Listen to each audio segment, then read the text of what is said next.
Bangladesh Singapore ম্যাচের পরেই সমিত সোম উড়াল দেন কানাডায়। আন্তর্জাতিক ফুটবল শেষে এখন তার ব্যস্ততা ক্লাব ফুটবল নিয়ে। এরই মধ্যে তার কানাডিয়ান ক্লাব ক্যাভালরি এফসির হয়ে ম্যাচও খেলেছেন সমিত। সমিতের ক্যাভালরি এফসি সামাজিক মাধ্যমে 11 ফুটবলারের একটি ছবি পোস্ট করেছে। সেই 11 ফুটবলারের মধ্যে আছেন সমিত।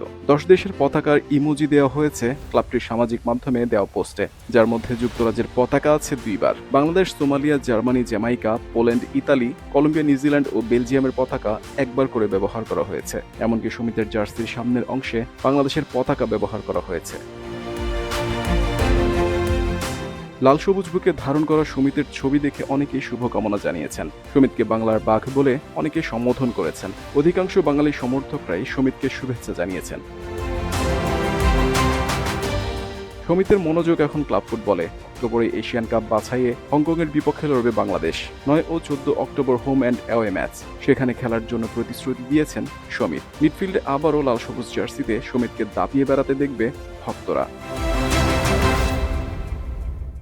সিঙ্গাপুরের বিপক্ষে সমিতের অভিষেকটা প্রত্যাশিত হয়নি। 2-1 গোলে হার বাংলাদেশের। যদিও সমিত মিডফিল্ডে আলো ছড়িয়েছেন, ডিফেন্স সেরা পাসে গোলের সুযোগ তৈরি করেছেন, কিন্তু রাকিব ফাহমেদুলরা সেই সুযোগ কাজে লাগাতে পারেননি।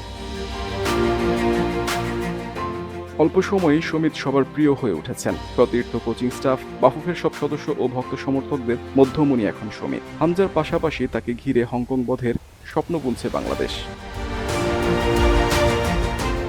হামজা সমিতের জুটি জমে দারুণ। মিডফিল্ডে বাংলাদেশ এখন এশিয়ার অন্যতম সেরা দল। ফরওয়ার্ড ও ডিফেন্সে আরও ভালো হলে এশিয়ার পরাশক্তি হয়ে উঠবে বেঙ্গল টাইগার্স। বাফুফে বাংলাদেশ দলের উন্নতি নিয়ে আরও মনোযোগ দিলে অচিরেই সংকট কাটবে। সমিত হামজার সাথে জুটি করার অপেক্ষায় কিউবা মিচেল। যুক্তরাজ্য প্রবাসী এই মিডফিল্ডার দারুণ প্রতিভাধর। এমন আরও বেশ কয়েকজন ফুটবলারের খোঁজে বাফুফে, যাদের দিয়ে বাংলাদেশের ফুটবলের চিত্র বদলে দেয়া যাবে।